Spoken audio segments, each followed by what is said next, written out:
Godina Horroo Guduruu Wallaggaa aanaa gudurutti haleellaa xiyyaaraa raawwatameen namoonni nagaa ajjeefamuu ABO'n balaaleffate. Haleellaa xiyyaaraa tibbana raawwatameen namoonni nagaa 8 ajjeefamutu ibsame. Haleellicha booddee uummanni shororkaa'uu jiraattonni himan. Godina Horroo Guduruu Wallaggaa aanaa gudurutti muddee 25 bara 2023 haleellaa xiyyaaraa namoota nagaa irratti raawwatameen namoonni 8 battalatti ajjeefaman kaan immoo madaa'uu jiraattonni himan. Obsaa Tarreessaa, Dhugaasaa, Guddataa Fiixaa, Taadduu Mangashaa, Bayyanaa Xiiqii, Daammanaa Likkisaa, Habtaamuu Nigaatuu fi Abree kanneen jedhaman warra haleellaa kanaan battalatti ajjeefaman ta'uu himan. Namoonni madaa'an biroon immoo magaalaa Kombolchaatti yaalamaa jiraachuutu himame. Namoonni kunniin boqqolloo abbaan qabeenyummaansaa kan waldaa Makaana Yesuus aanaa Guduruu Gandabaarotti argamu sabatamaa osoo jiru rukutaman jedhan. Yeroo haleellaan xiyyaaraa kun raawwatametti naannichatti lolli wayituu akka hin turre jiraattonni himaniiru. Haleellaan xiyyaaraa kaleessa muddee 26 bara 2023 yeroo lammaffaaf raawwatamuu kan himan jiraattonni haleellaan kun lubbuu namaa hin dabarsines jedhaniiru. Haleellaa xiyyaaraa dheengadda muddee 25 bara 2023 raawwatame booda kaleessa muddee 26 bara 2023 humnoonni mootummaa fi waraanni bilisummaa Oromoo lola walitti bananii turuu jiraattonni himan. Gama biraatiin ABO'n ibsa kaleessa baaseen haleellaa xiyyaaraa kana balaaleffateetii jira. Uummanni Oromoo bal'aan sabaa fi sablammiilee gocha sukkanneessaa akkasii kan dura dhaabbachuun mormuu akka qaban ABO'n gaafatee jira.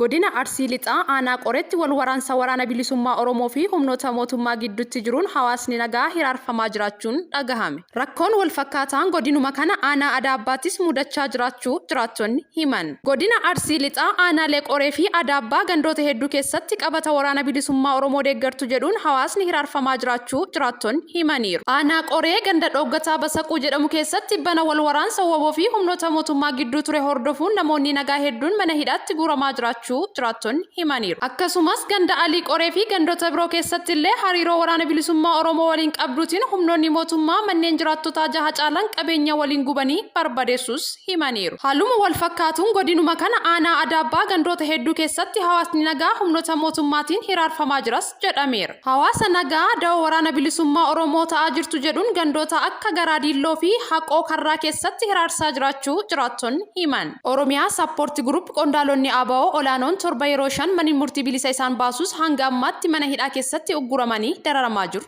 jedhe. Qondaalonni kun yakka qabaatanii otoo hin taane fedhii humnoota waraanaatiin hidhamanii dararamaa jiraachuu kan eeru gabaasni kun haalli fayyaa isaanii hamaa akka ta'ee fi bakka qulqullina gahaa hin qabnetti hidhamuun dararamaa jiraachuus himeera. Baatii fulbaanaa keessa Finfinnee irraa gara dhiyaatti kiiloomeetira 13 fagaattee kan argamtu waajjira poolisii magaalaa Burraayyuu irraa baafamanii Finfinnee irraa gara kibba baha kiiloomeetira 37 fagaattee kan argamtu Duukamitti hidhamuu isaanii kan eere gabaasni kun kutaa qulqullina hin qabnee fi iskuweer meetirii 9 bal'atu keessatti hidhamuu isaaniis ibseera. Hogganoonni ABO kanneen akka Abdii Raggaasaa, Lammii Beenyaa, Daawit Abdataa, Kennasaa Ayyaanaa, Mikaa'el Booran, Gadaa Oljiraa ajjeefamuu aartist Haacaaluu Hundeessaa duraa fi booda kan hidhamanidhas jedheera. Gama biraatiin obboleessi ajajaa olaanaa ABO Woboo Abarraa Dirribaa 328 bara 2023 magaalaa Shaggar kutaa magaalaa Burraayyuu keessaa qabamuun hidhamuu ibsa. Hogganaan waajjiraa fi bulchiinsa nageenyaa godina Shawaa Kaabaa obbo Salamoon Abbabaa aanaa Dharraa rakkoon nageenyaa jiraachuu himan. Godina Salaalee aanaa Dharraa gandoota garaagaraatti humnoota finxaaleyyii faannoo weerara jabaa bananiin namoonni hedduun ajjeefamuu fi madaa'uu jiraattonni himan. Lolli humnoonni kun banan ammallee itti fufee jiraachuu aanga'aan mootummaa aanaa Dharraa tokkos himanii jiru. Godina Salaalee aanaa Dharratti weerarri daangaa babal'ifannaa humnoota finxaaleyyii naannoo Amaaraatiin taasifamaa jiru